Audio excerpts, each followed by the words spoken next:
All right.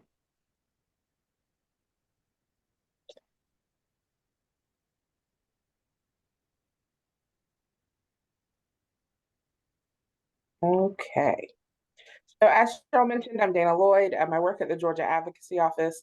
I started there as an advocate in our developmental disabilities program, then went on to lead that team, and now do community outreach and engagement.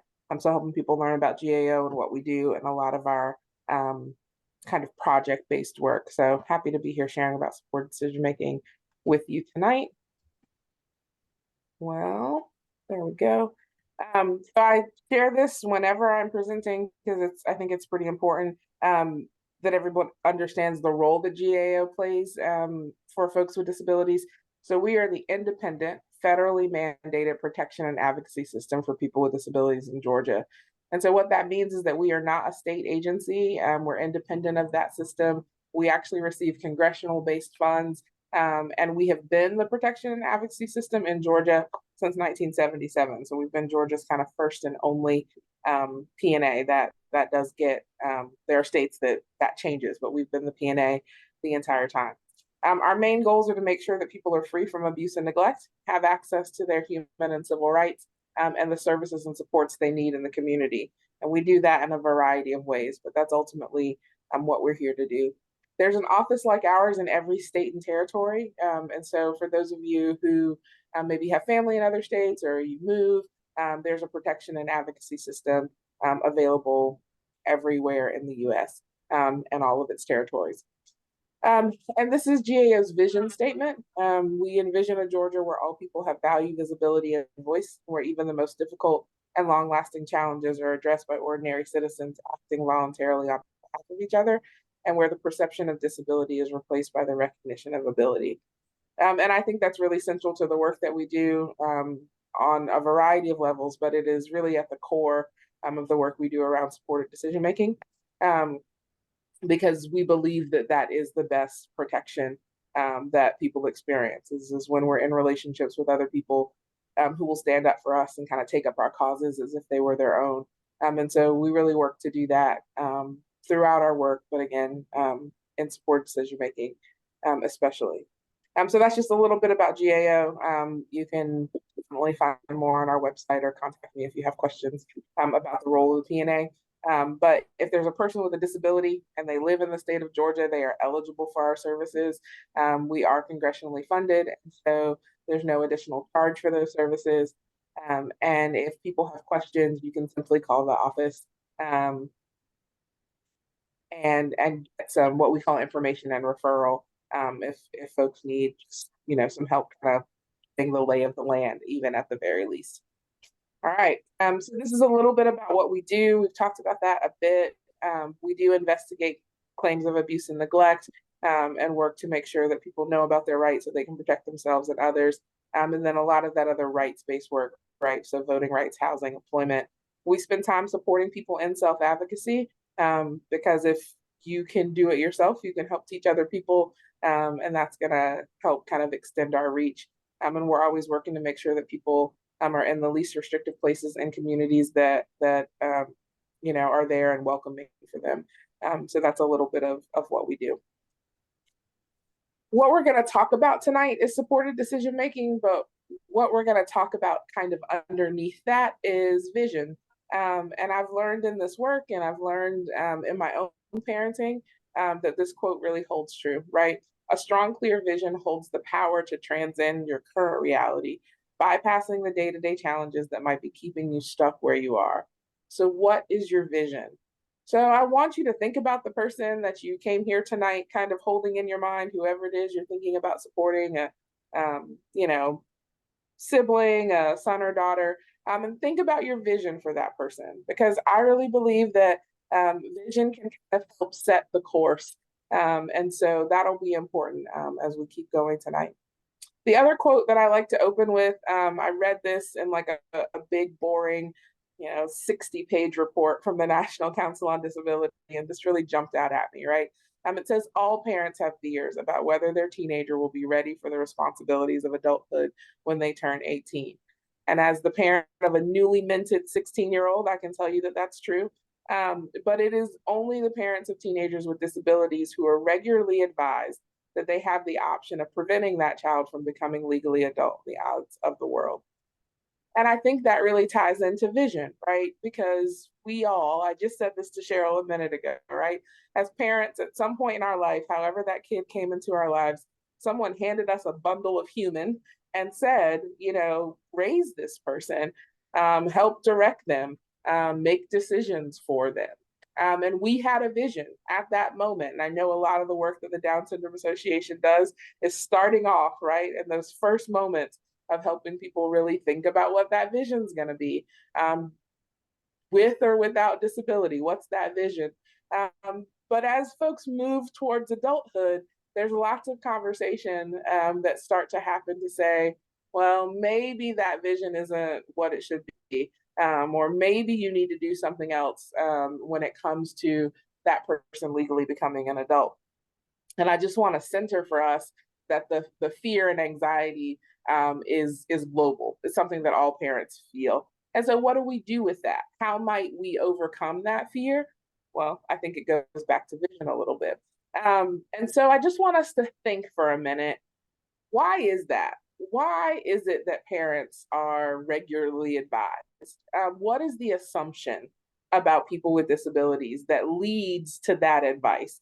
And you can come off mute, we're a small group, or you can drop it in the chat. But what underlies, what vision do those people who might be giving that advice have about folks with disabilities? Why might they be making those sorts of recommendations? This is Deidre, perhaps because they think the parent don't know what else to do. Right. So folks might really not feel like they have another option, right? Someone who does this training says guardianship has a 2,000-year head start. People know about it. It exists. It's in the world. So that might be, right, a part of the assumption is just that this is the tool, right? What else might be there? What might people be assuming? Oftentimes when I ask that question, I get lots of things like there might be assumptions about what the person is or isn't capable of. There might be assumptions about how the world will treat them, that people will be taken advantage of, right? But I think we can recognize that there's something that leads to that, right? When we think about some of the maybe stereotypes that are held about people with disabilities. Let's see. It's always been done that way. Yeah. So that Rita said in the chat, it's always been done that way. That could be a part of the assumption. But what if, oops, I hit the wrong button. I didn't mean to stop sharing. Let's go back. Right. But what if maybe we held some different assumptions? What if we really went back to that vision and thought about people with disabilities as working in their communities and having friends and relationships and maybe having their own apartment or place that they live in some way, shape, or form, being embedded in their family roles, whether that's as a aunt or uncle or a sibling, or even in a committed long-term relationship themselves, being embedded in their community, then we might begin to think a little bit differently about how guardianship interacts with that. I very legitimately had a conversation with a parent that went exactly this way. He came in kind of asking about guardianship for his son. And as I start almost every conversation with parents, I said, well, tell me about your son. Tell me about this young man. And he started telling me, who his son was and what he did. And so we started talking about guardianship and his questions and what some alternatives might be. And he kind of stopped me and said, wait, when I think about what I want for my son, I'm wondering if guardianship is really what we need.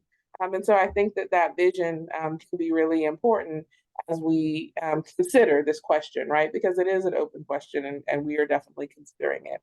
And so vision can act as a compass, right? It can help us think about how we move closer to or away from vision. And that's our vision as parents, but also that's the person that you're considering what's their vision for their life?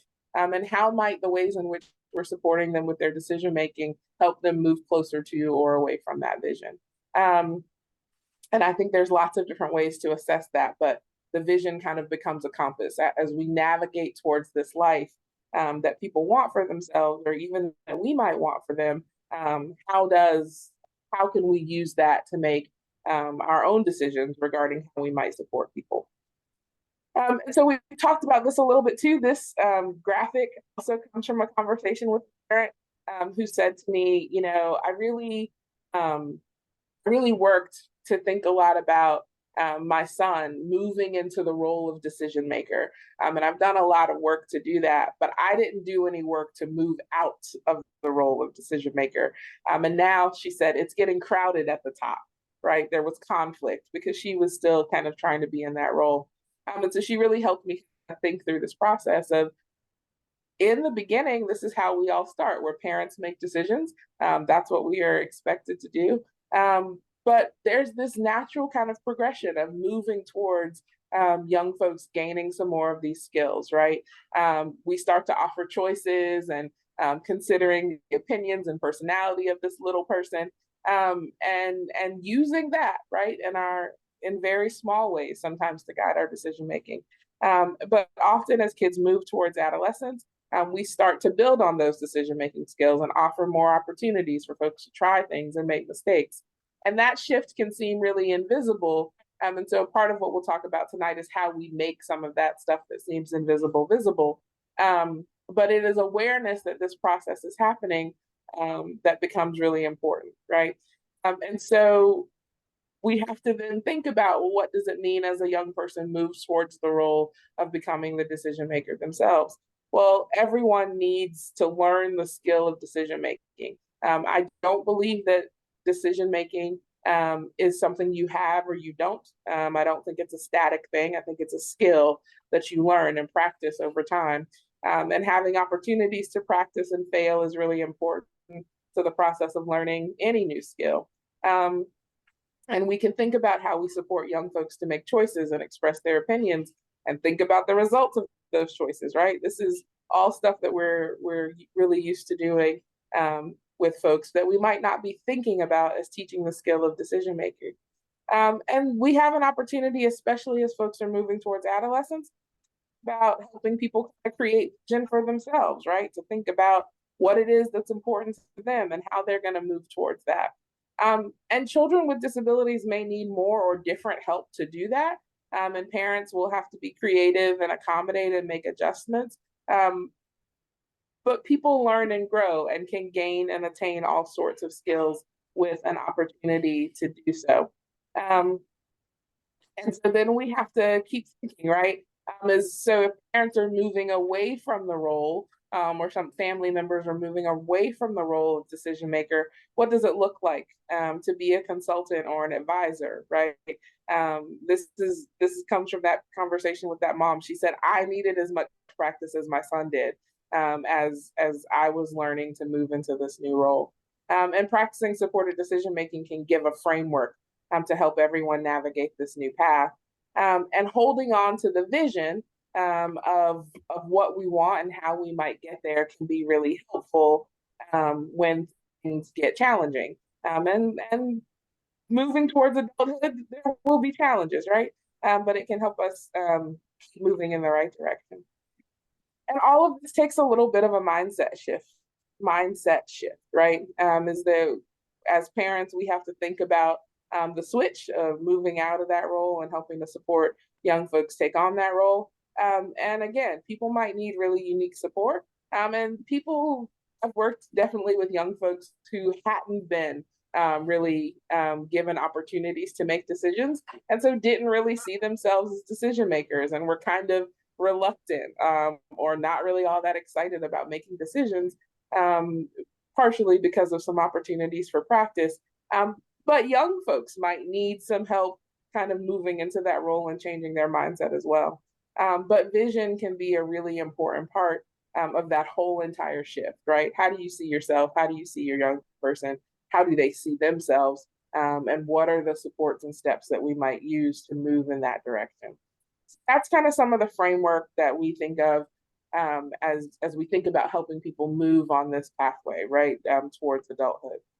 Um, the other thing that sometimes comes up when I ask that question about assumptions is that there are lots of concerns around safety, and that people are really vulnerable, and that is true, right? I think as parents we are all concerned about the safety of our children, and worry about their particular vulnerabilities.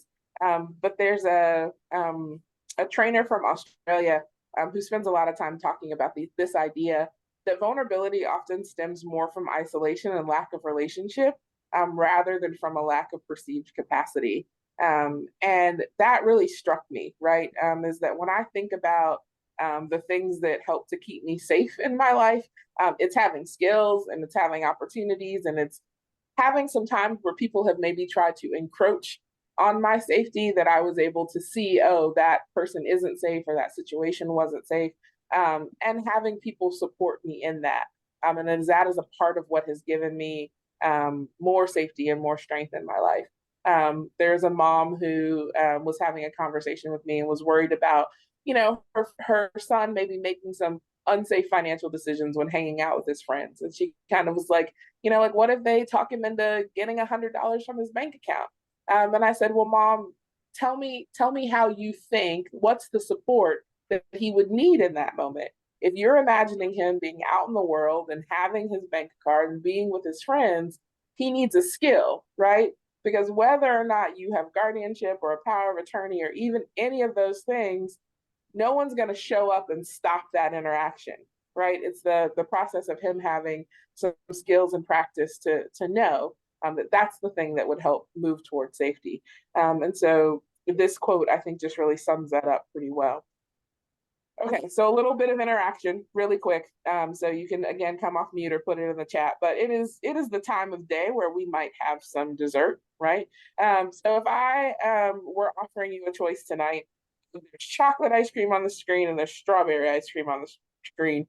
I just need a quick show of hands. Who would like chocolate? You can just raise your hands in real life if you want chocolate, or do the little thumbs up.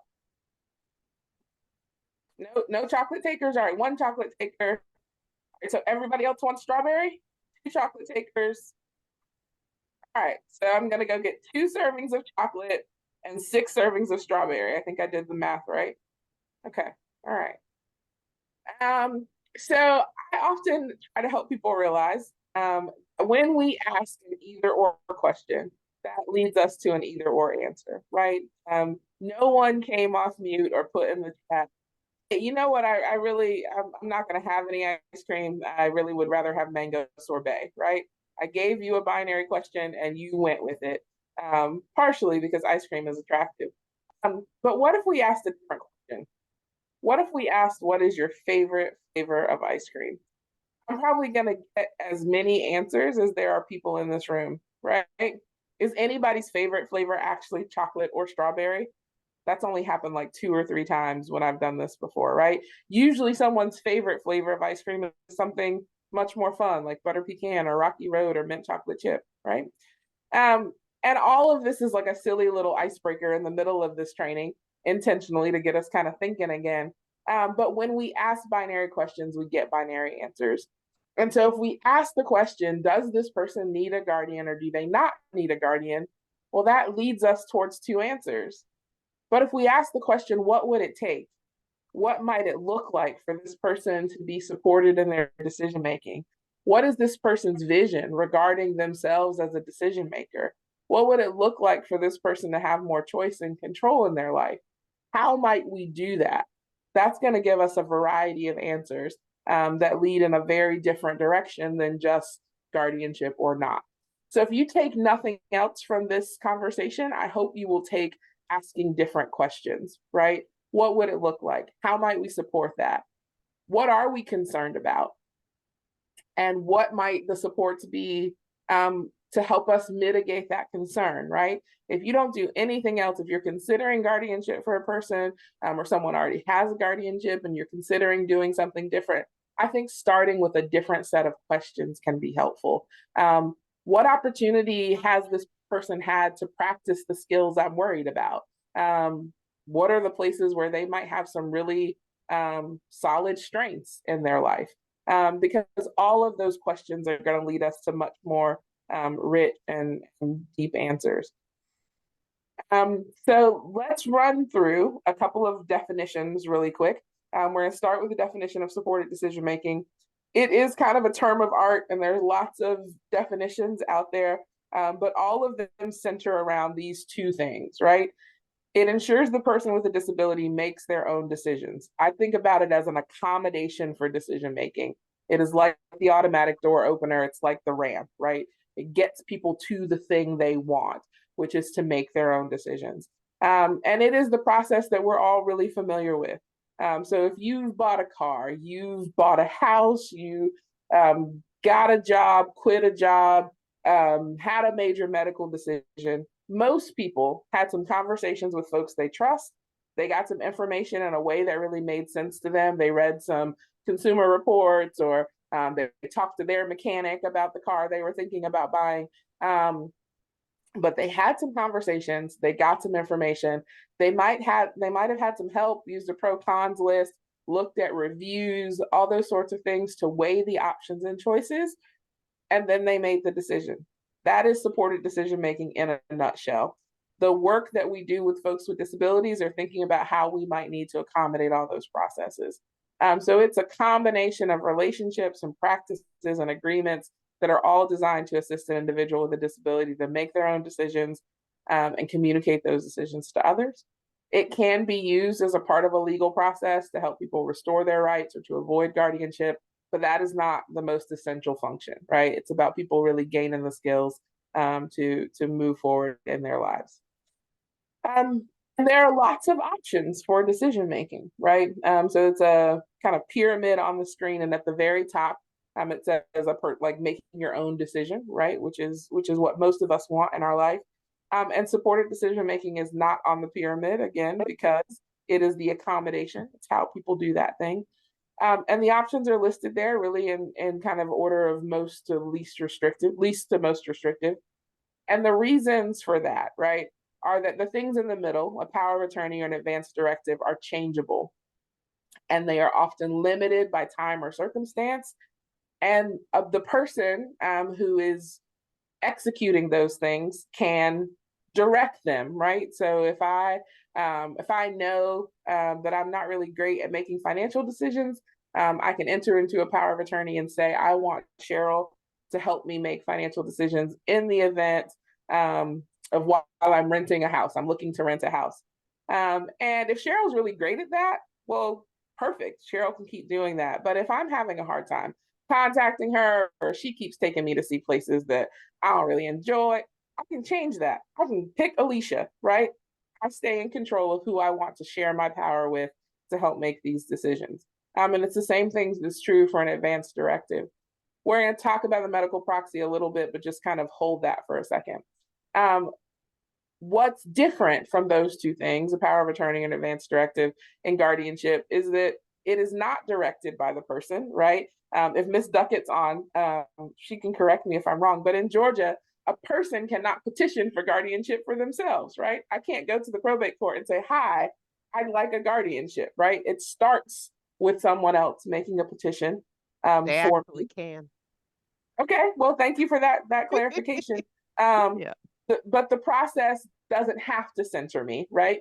And so it starts with, it can be without me, kind of without my knowledge and consent in some ways. It can also, it's not limited really by time or circumstances. Courts do have the power to enter into limited guardianships, but they're often kind of hesitant to do that. There's a statistic from several years ago, a study that said of the petitions that get requested for guardianship all across the United States, 96% of them end in full guardianship. So even though we have the opportunity for limited and time managed and all these sorts of things, most judges just say, here's the full guardianship, right? And so it doesn't really look at a person holistically, doesn't really give us the opportunity to think about what people's needs are. It is just whatever the guardianship statute is in that state, that becomes applied to you. And for the most part, right, they're in reality for most people, they are permanent, right? Because the the process of overturning a guardianship is so difficult that most people find it kind of insurmountable. And in some states, it's not as bad in Georgia, but in some states, there's lots of barriers to overturning a guardianship. And so we just have to think about that, right? If those things are true and guardianship is one of the kind of most restrictive things we can do, well, maybe we should start somewhere else. And the statute in Georgia actually encourages us to do that, right? It says that guardianship should be ordered and designed to encourage the development of self-reliance and independence. It should only be ordered to the extent necessitated by the person's actual needs after we've determined that less restrictive alternatives to the guardianship are not available or appropriate, right? So I think that gives us some guideposts to think about. Was there a question? Okay. So we have some of these guideposts from the statute, right, that help us think about maybe how we should move through this process, even if we are considering guardianship, right? What can we do to develop self-reliance and independence? What is the person's actual and adaptive needs that we are trying to meet? And what have we done to show that we can't meet those in any other way? And I think that's a really good place to talk a little bit more about supported decision making. I'm going to skip the slide, but it'll be in the slide deck for you to think about and consider some of the answers to that question. This is a quote that we sometimes share, and then one of the youth ambassadors illustrated it for us. And I always share it when we talk about guardianship because I think it's so important. The quote is from Madeline Lingle, and she says, "Because to take away a man's freedom of choice, even his freedom to make the wrong choice, is to manipulate him as though he were a puppet and not a person." And so Derek has illustrated himself as a marionette, and then himself in real life with some scissors and saying, I don't want to be like a puppet, right? I want to be able to make my own choices and have those choices heard and respected. And so when we think about this, ultimately the goal is self-determination, that folks have access to being in the driver's seat of their life. And that when folks have more self-determination, we see that people are more independent, they're more integrated into their communities, they're healthier, and they're better able to recognize and resist abuse. And when folks don't have access to self-determination, we see that opposite effect happening, right? That people might have kind of low and negative feelings about themselves, but we actually can see some physical impacts of that when it comes to physical and mental health, longevity, ability to cope with future challenges. So it can be really important to think about what access do people have to directing their own life. And so we often say the point of supported decision making is to not just become a really good decision maker, right? The point is to lead towards more and more self-determination. So we have had a supported decision making project at the Georgia Advocacy Office since 2018. And a couple of years ago, we came up with this acronym to really kind of try to highlight the most essential parts of supported decision making. We're going to run through these really quickly so I can get to the Mackenzies and we can have some time to chat with them. But the acronym is DECIDE, and it's direct, enlist, choose, inform, determine, and experience, right? We've already talked about direct a little bit. It's the idea of being in the driver's seat in your life and helping to determine where it is you want to go. I had a dad come up to me once and say, you know, I really didn't like your presentation. I don't think you understand my kid at all. There's no way he could be behind the driver's seat of a car. And I said, Dad, you're right. Like, I don't know your son. But we've all been in the car with a backseat driver, right? And so even if people can't, right, they need a lot of support and they wouldn't be able to steer the wheel or push the pedals. People can still be a part of that process of directing where folks want to go. And we found that in using supported decision making with people who are impacted by their disability in a variety of ways, right? And directing is really one of the most essential parts. And directing really relates to vision, right? I have a vision about what I want my life to be and how am I going to get there. And folks will enlist people to help them accomplish that vision, right? So if I can't steer the wheel and push the pedals, I'm going to need some support to help me get where I want to go in my life. And it's important that supporters understand what they're kind of being asked to do It's not to judge the decision, it's not to make the decision for people, but it is to help people think about how they're going to accomplish their vision, and be the supporters that are there to help them do that, and to be there to help pick up the pieces when people make mistakes, because people will make mistakes. And we will need support when things maybe don't go as planned and we get hit by a bus. We might want supporters to be there to help us during that time, as much as we want their help on the front end, right? Um, and so supporters, it's really important, should know the person well, should be chosen by the supporter, hold should be chosen by the person, should hold really high vision and ideas about who this person is. And I like to kind of tease parents a little bit that if you're thinking about this for a young person, and all their supporters are your friends, that might not be the place to start, right? Most teenagers don't think of their moms and their middle-aged friends as the people that they are most likely to want to choose. So how do we get folks connected to some in the literature, they call them near peers, right? How do we get people connected to near peers so they can have folks that are going to support them on their journey? But that's important.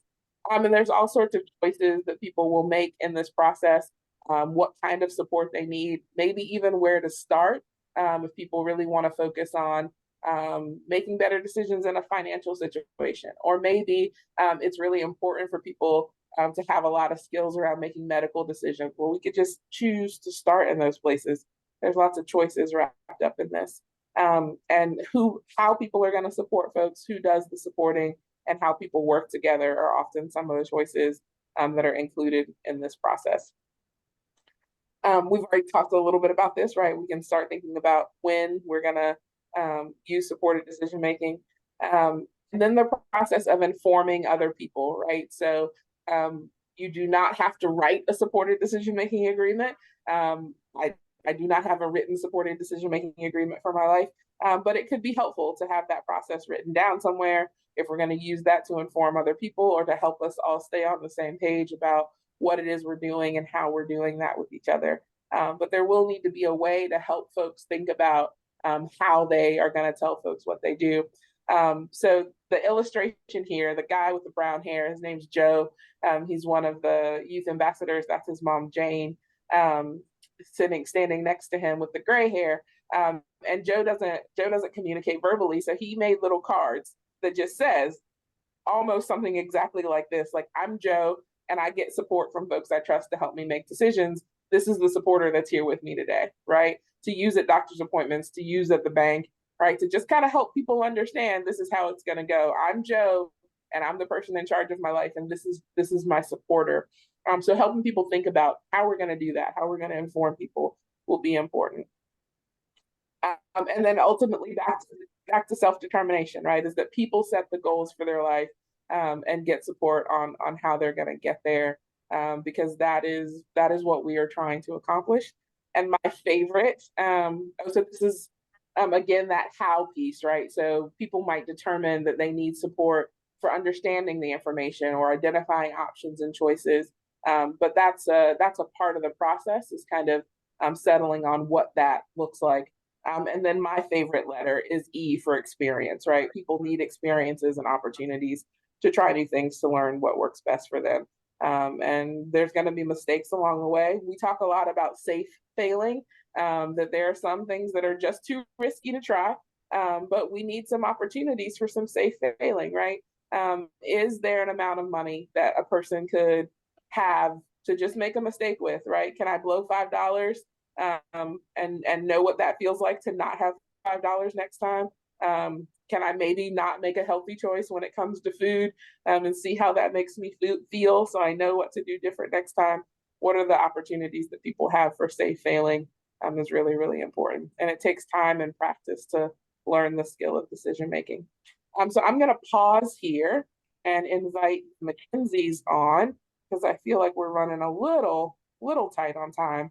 And I want you to have a chance to hear from them. So like I said, some folks were in the room. Alicia was one of our first youth ambassadors, and her and her parents have been on the journey of supported decision making for a little while. So I'd love for them to just come on and Maybe I'll kick it off with a question or two, or you guys can just kind of share a little bit of your story. How would you like to do this? Kick it off and then we'll jump in. All right, all right. So, um, Alicia, can you tell me and everyone here about the decision you made about high school and how you made that decision with your vision board? So high school was kind of good, and I wanted to go to the school, and the school didn't want me to because we were doing a bunch of tests, and we were like, you know what, we're not doing a school, we're not doing this, we're not feeling this. I like, you know what, I want to do homeschool. And then I found a teacher is more supportive that has always been there. My mom used to be my teacher, and I love staying home. Yeah, that's right. You were being homeschooled and you thought, that like brick and mortar high school seems like fun. And you went and you talked to people and you had a vision board. What were some of the things you wanted them to help you accomplish in high school? Oh, you brought it tonight. That's so cool. Yeah, so you had all these dreams and goals. I didn't see. Okay. So I love Zumba. I was certified Zumba instructor, license 1, and I fell in love with Zumba, and I found it on Zoom. And I was like, you know what? This is what I wanted to do, and follow my path and what I accomplished. And moving right along, I also put supportive decision making your own decisions with help. And I put Starbucks, so I made my own Starbucks drink. And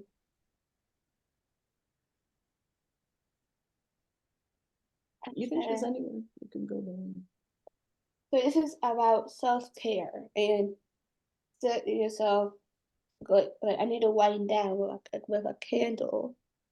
And that's when I started with this. And making new friends is one of my goals that I wanted to make. And I also played guitar for about, I don't know how many years. I played it for a while now. And I would do it on my own in a townhouse, which is in Johns Creek. And also, I do love traveling. I traveled to Jamaica, Hawaii, what's the place called? Hawaii, and Tennessee. And I wanted to make my own YouTube channel. And I have a YouTube channel right now without no videos. But Some things that you wanted. yeah. And in the middle, I love technology, so I put a technology picture there because my major is technology. So you have used vision a lot to help you decide how to move forward in your life. And when you wanted to go to high school and you told them about your vision and they were like, we don't really do that here, you decided that wasn't the place for you, right? And you had this vision of being a Zumba instructor for a long time, like since I've known you. And was that always easy to become the Zumba instructor, or were there some challenges you had to go through? So I went through with a Zumba instructor, license 1. I've been doing it for about 6 years. And Were there some challenges? it was no challenges. It was hard to get to the music, but she set me straight. And that's when she like, you know what? How about you do Zumba with me? I'm pretty good. So I started doing Zumba with her. With a mentor. With a teacher. That's right. Yeah, you were like going to Zumba classes and then you really got interested in it and you connected with your teacher. But when you wanted to get licensed, like the people at Zumba were a little like, we don't know if that's something that you can do. And you had to hold on to that vision and keep moving towards it, right? Yes. Yeah. Yeah. Well, thank you for sharing a little bit about how vision's been super important to you, Alicia. Mom and Dad, can we ask you some questions now too? Absolutely. Jackie, whenever I tell that story about it was getting crowded at the top, I think about some of the things you shared with us and your family's journey of supporting Alicia to move into more of a decision maker role. Can you guys talk about that a little bit? Well, I can tell you that we were on the guardianship path because that's what we were told was appropriate for us. And after doing research and talking with Dana and realizing all the work that Alicia has been doing and we've been helping her do, we decided that supported decision was where we wanted to be. However, no one prepared us for the success of it. So we were thinking, oh, this is great. This is something we want to do. But when it really started working, I started to get a little annoyed. And an example of that is we went to the doctor's office and at the first visit, you know, we explained to her, okay, this is Alicia's visit. I'm just here to support. And Alicia was saying, you know, yes, this is my visit. And so when the doctor was talking with Alicia and I wanted to interject some things, she totally ignored me and just kept speaking with Alicia. And that was something I was not prepared for. It was like, okay, I'm supposed to be in the supporter role and I think I'm there, but I still want to hold on to the reins. So that was a bit of a frustration, but however, it was a victory because Alicia was able to make her wants and needs known and make her decisions at that doctor's appointment. Yeah, yeah. Mr. McKenzie, you talk sometimes about that same journey, right? That you guys are kind of on the path and on the journey with Alicia. What do you think has been maybe the biggest lesson you've learned, or something you think of as kind of a success of this whole process of supporting Alicia to be in the decision maker role? So great question. I think the biggest takeaway for me is really that transition from decision maker to advisor and consultant, because it is a learned process for anyone that's been in control of being decision maker. You have to embrace the fact that you're no longer a decision maker. You're now more influencer or more a support, and learning to understand what that looks like and even feels like was the most important thing for me. Because I got to always go back to the framework that I love that you guys put together with the decide, right? And I use that a lot to say, okay, what's my purpose in this decision here? Is it to inform? Is it to help an experience? What is it? And then I use that to guide me, to help me transition from that decision to advisor counsel role. So that's, I think, is the biggest takeaway, because it is a mindset shift. You got to pivot that mindset. And if you do not pivot that mindset, it will impact the person, decision maker, in a negative way. And the idea is to help them have a great experience, whether it's a learning one, a failing one, but your role is to facilitate, you know, and provide what they need. So I think that's the biggest takeaway for me and advice I would give to others, in that it doesn't come like this. It takes, just like how they're practicing decision making, it's practicing of shifting from that top of the podium down to, you know, from going from number 1 to number 3. And you guys had some concerns in starting this process, right? You had some fears and some worries. We definitely did. I agree. And as I think as parents, sometimes the fear factor really drives our decision a lot of the times, right? But we also had people who fed us the fear scenarios. Mhm. So in talking with them, like we talked with a lawyer, we talked with the school system, doctor, and they all kind of presented the, oh, they're going to be taken advantage of, you have to be careful because there are people out there. So we were not given the two sides of the coin. We were just, just the negative aspects of it, Yeah, of and supported decision making. you guys have shared a lot of stories with me, and so there's one that stands out with that of when Alicia, you were working at the physical therapy clinic, and there was a day you decided that you wanted to go get breakfast at Chick-fil-A, and your parents were really scared about that. But what did everybody learn, right? Alicia was capable and confident to go get breakfast, right? It was a moment, right? But we we learned that there were some skills there that maybe we weren't sure were there. Right, And correct. so yeah. So have there been pitfalls or downsides? We like that idea of sharing two sides of the coin. So are there things that your families continue to struggle with or haven't gotten to yet? Yes, I think it's like you said earlier. I think there's a fear of having someone fail. And I think especially if there is a disability involved, you tend to think of the worst, right? And that the scenario you gave where, it was tell the story quickly, is like Alicia was working and she was hungry, decided she'd get breakfast, but she crossed a busy street, went to Chick-fil-A, got back, and I'm glad I didn't know about it at the time. So, but after the fact, once you got over the fact, it's okay, well, there was some skills because it took a lot to do something like that, right?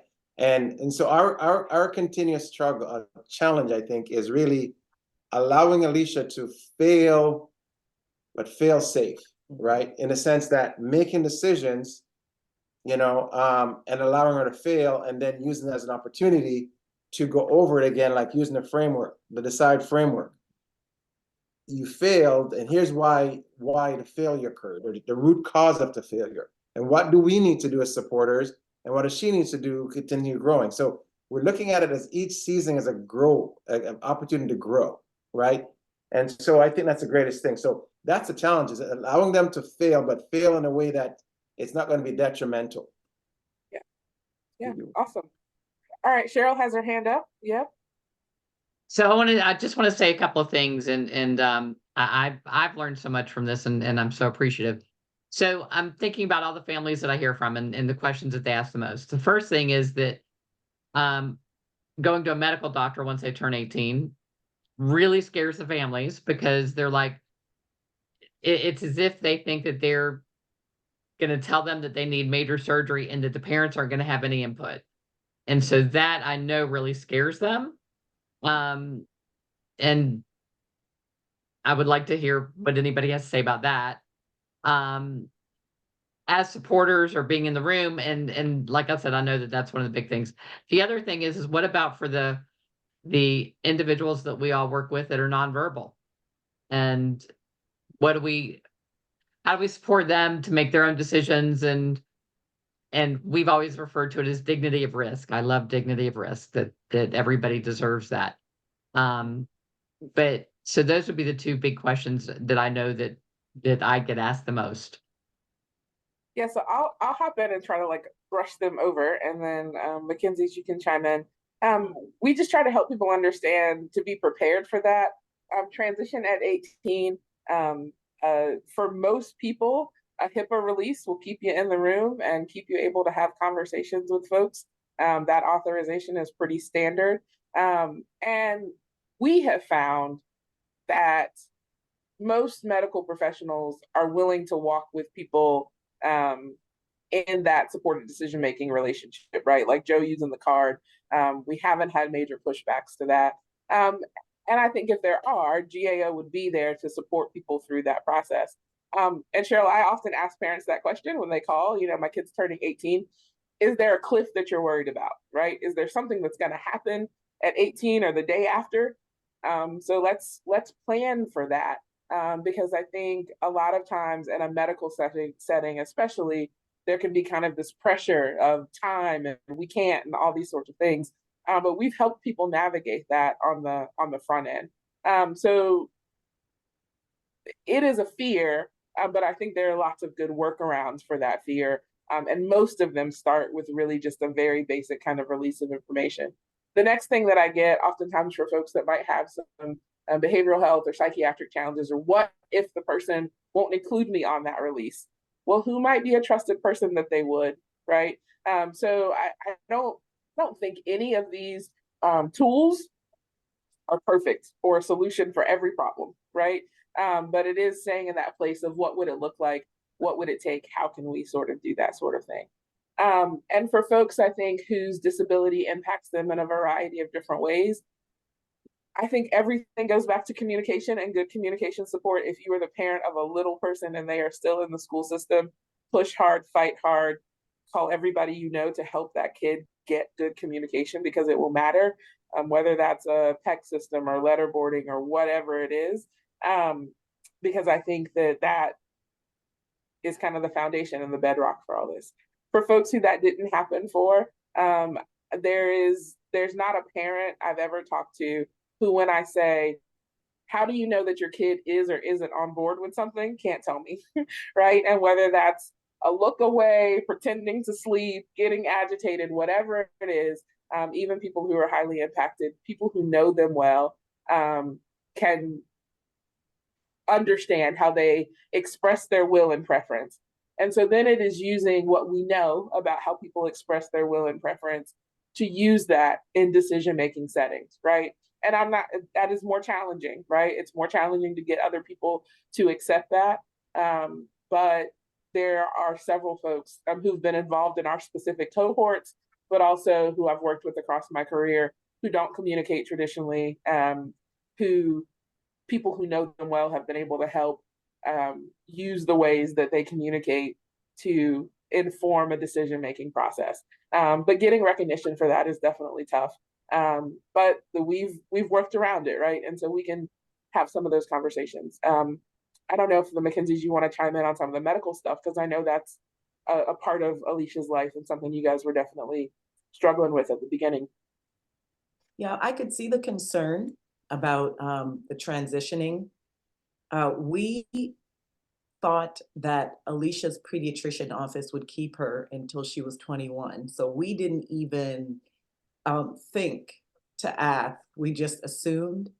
But when we called to make her 18th birthday appointment, they said, well, she's discharged from the facility because she's now 18. So I would suggest that people just start having conversations with their pediatricians and their doctors, maybe at 16 or 13. But then, you know, there still is that gap where you need to find a good internal medicine doctor or something to that degree. I still think we need like a transition plan. Yeah, like a bank of doctors or something that you know, the families can reach out to. Yeah. But we have never had a problem once we explain supported decision making to the physician, we have never had a problem. They've all just jumped on board and agreed. We didn't have to sign any papers or anything like that. Yeah. Well, as Alicia's an got one. advocate, I always say, because as an advocate for some private clients, I've always said that they just fill out the form that says they can talk to me and they can call me and I can be a part of the conversation. And so but I want people to hear that out loud, not from me. So I appreciate that. There was a question, Dane, I don't know if you saw it in the chat, that Catherine would like to hear both sides, and I think that you've spoken on both sides. But I think I think we definitely understand, or at least I'd like to think that we understand now the supported decision making and the guardianship side. Yeah, so I mean, I think so. People sometimes ask me, people like to get real pointed with me sometimes, like, is there ever a time that guardianship is appropriate? And you know, what I often say to people is that there may be times where we haven't figured out the support that people need, and that leads us to guardianship. I don't think that there's an essential human need for guardianship, right? The same way people don't need group homes. Group homes is a service. people might need residential support. And as humans, we need a home, we need a place that's our own to relax and all those sorts of things. But the service of group home is not what people need. And that's kind of how I think of guardianship. We all need support to make our decisions and enact them in the world. And some of us have much more needs around that than others. But the need isn't replaced by the service, right? So there's a young man, some of you may know him, or he's made a couple videos and he does some public speaking. His name's John McCarty. And John did not communicate traditionally until he was 19, and he learned a communication strategy. And by that time, his parents had already assumed guardianship because they had a lot of the conversations the McKenzies are talking about, right? The pediatrician said, and the lawyer said, and you know, people said, and so that's what they did. And so then after John gained some communication skills and was communicating for a while, he really started to indicate in a handful of ways that he wanted to think differently about guardianship and wanted to move towards restoring his rights. And he was able to do that through some support from an attorney in our office and using supported decision making, which in some ways his family was already doing. But the thing that I like to point out from that story is nothing changed about John. John was the same essential human being with the same essential challenges on the day that he got guardianship and the day that his rights were restored. What changed for John was a support need was met, right? And when we met the need for his communication support, it became real clear that John didn't need a guardian, right? And so that has been helpful for me in thinking about how to answer that question, because I think that most people seek guardianship because they are trying to meet a need. And are there other strategies and other ways to meet that need for people? And at the very least, I think we should ask and answer that question. And if we ask and answer that question and we get to know, we've tried everything we know, because that's what John's mom would have told you at 18 when they went to get guardianship. We've tried everything we know. And we don't have a better support for this. And we're really worried about some medical things, and we're worried about a couple of financial things. And I don't know of a better tool. And that's where they landed. So I think helping people know of better tools and considering better tools. And the other thing is that John and his family stayed curious, right? They didn't give up at 18 and say, well, John doesn't have communication at this point, he's never going to get it. They were still looking for a way to meet that support need. And because they stayed curious, they found this thing that really worked for him. It was completely different than the other stuff they tried. So that's a very long answer, right? And I get that, but that is really how I think about it. It's asking the question differently. What support need does this person have? And have we been able to figure out a way to meet it or not? And how do we keep staying in that process of asking that question? So I don't think that there's a category of people who always need guardianship or a category of people who never need guardianship. It's about asking and evaluating and looking at the tools that are available and working to support people to get their needs met. So Catherine, I saw you came on camera. Yeah, thanks. You know, I feel like maybe this is just a whole separate meeting, but for some of the things I'm interested in is really understanding sort of the legality, like of the two positions. And because for my daughter, I think that we would strive to support her in making her own decisions no matter what. And listening to the McKenzie family, I think they did a really good job of identifying kind of that the change in thinking that has to take place. And it does then, I mean, moving from a role of making the decisions to being a supporter, I think does change how you approach, obviously, supporting your child. But with my daughter, I mean, I imagine even if we had guardianship, we would strive to support her making the most independent decision possible. What I'd really like to understand is what the differences are legally. And again, that might be a whole separate meeting. Yeah, but it's a question that folks often have, so I'll try to take a quick stab at it. So, assuming you're in Georgia, the guardianship statute lays out what you can and can't do, the decisions you can and cannot make for a person under guardianship in Georgia. It's clear, it's delineated, it's been around forever, right? And so, yes, people often say, well, can't I just continue to support her? The statute says that, right? Can't I just continue to do that in the context of guardianship? And yes, absolutely, you can. This is also another John story. We were presenting to a group of college students, and someone basically asked him that. It's like, hey, dude, your mom, literally, this guy said, hey, dude, your mom seems pretty cool. She was like, cool with you making your own decisions. I don't know why you had to like take her back to court, like to get rid of this guardianship stuff. He was very college bro. And I'm ready to like jump in with my answer. And John pulls up his letterboard. So I'm like, okay, John's got it. And he spells, do you want your mom to sign your lease? Right? Which is like the best college bro answer they could have with each other, and really kind of got me out of it. And dude bro was like, right. On some level, I love that story for lots of reasons, but on some level, that is essentially the way the legality works. John talks about, I can share his videos with Cheryl, but he talks about being really aware of the fact that guardianship created a category where he did not have the same rights as everybody else. And he was very aware of that. And so, yes, even though his mother was super supportive, he was very aware he could not sign his own lease, right? And was very aware there were things that this was going to keep him from doing. So that's maybe kind of an answer for your guardianship question. On the supported decision-making side of things, Georgia does not have a supported decision-making statute. And in states that do, they lay out basically what the supporter can do and how that works.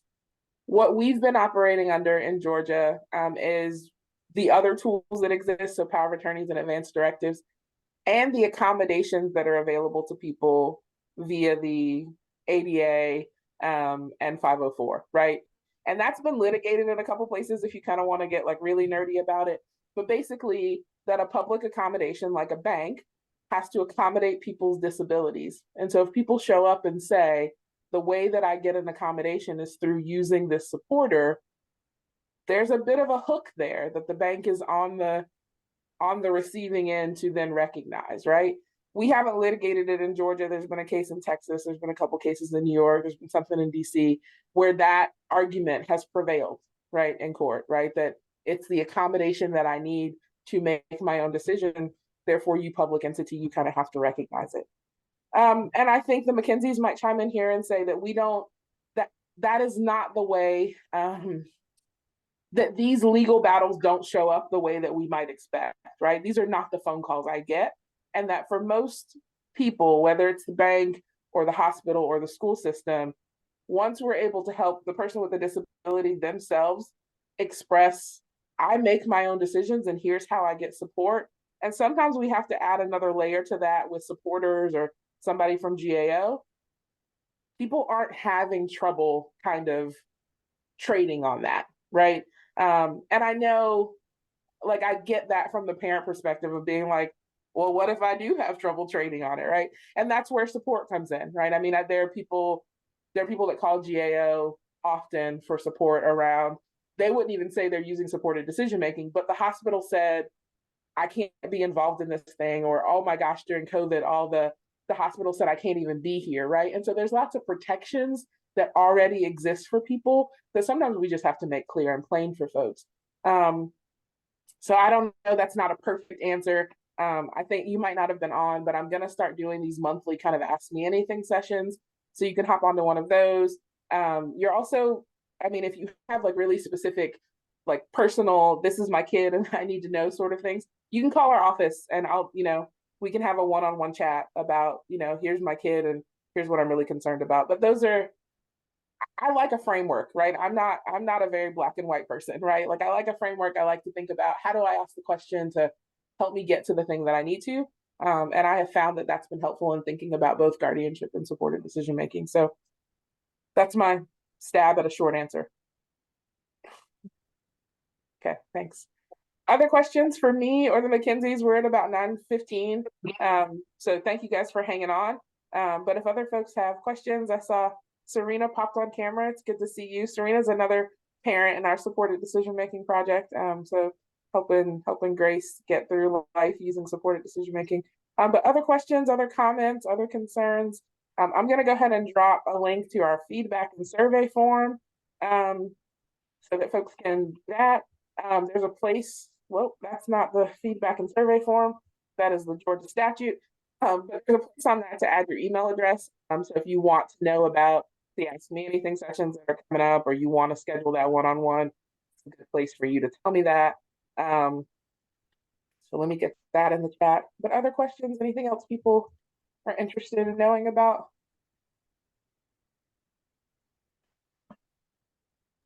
Dana, if you can also send me information about your Ask Me Anything, I would love to put that out in my Cheryl, stuff. I'll send you the slides. I'll send you the Ask Me Anything registration. I'll send you the feedback form. I can send you John's videos, like anything we talked about tonight. I can make sure. And you'll send me the recording. And I'll It's gonna send you the compute. recording since it's since it's in my Zoom account. But yes, I'll send you the recording. Yes. So I'm gonna just wrap it up if that's okay. Yep. Are you good with that, everybody? Any questions? I do want to tell you, Dana, I always learn something when I hear from you, and you do it in such a way that I think that parents feel safe that they can ask you anything. So maybe you should start a show like that. I do want to let y'all know that through DSAA, our next session we have is on June 26th to talk about nutrition with our within the individuals that we serve within our community. Abby Johnson, who is a parent of a child with Down syndrome, I think it will be very helpful to a lot of people. And we're actually going to take it even further in the fall and talk about and do it in different age groups.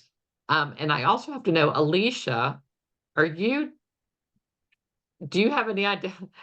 Do you know if y'all are scheduled to do Buddy Walk on October 5th? Can you repeat the question for me? Sorry. Are you doing Buddy Walk for us on October 5th, doing Zumba? I don't really know, but I can work with my mom's schedule because she's also working. Yeah, we've already talked with, Says yes. yes. Well, technically it's a yes for me. So I want to encourage y'all to come out October 5th for our Buddy Walk, which is our big fundraiser that helps support all of this, to see Alicia. I was texting Denise real quick because I knew that we had a Zumba instructor coming and I didn't think there would be too many of them. So I was very excited to see that you're going to be the person, and that's you. So y'all come out and see Alicia on October 5th and celebrate in our community. Alicia, Again, Dana, I can't. Alicia did a quick body break Zumba with us at one of our in-person meetings, and we were all like, "We're tired. That was hard." So yeah, Wow. she doesn't take it easy on you. So come on, yeah, y'all go enjoy that. She's great. Well, they just announced it at our board meeting that we would be having Zumba class at I was like, it can't be that many. There can't be that many coincidences that Alicia is the person. So we're so excited, Alicia. Thank you so much. And y'all can discuss that later, Jackie. I'm so sorry if I just No, took your we're thunder. We're chilling. Okay. Thank y'all so much for coming, and we're going to continue with these. Dana and I laughed and said I've already committed her to at least once a year or so, but certainly with her group awesome. on did you say the third Thursday? The third Thursday at Thursday 6, of every month. 6 or 6:30. I haven't committed it to memory yet, but the third Thursday, Well, pop on and we'll just chat, and I'll make sure to I have get access to you is pretty amazing. So Yeah. we are very lucky in our community. So well, actually, you have to turn off the. That's right. Yeah. So if y'all If you're the are good, I will turn off the recording and say good night. All right. Good night, everyone. Good night, everyone. Good job, Dana. Thanks, Alicia. You too.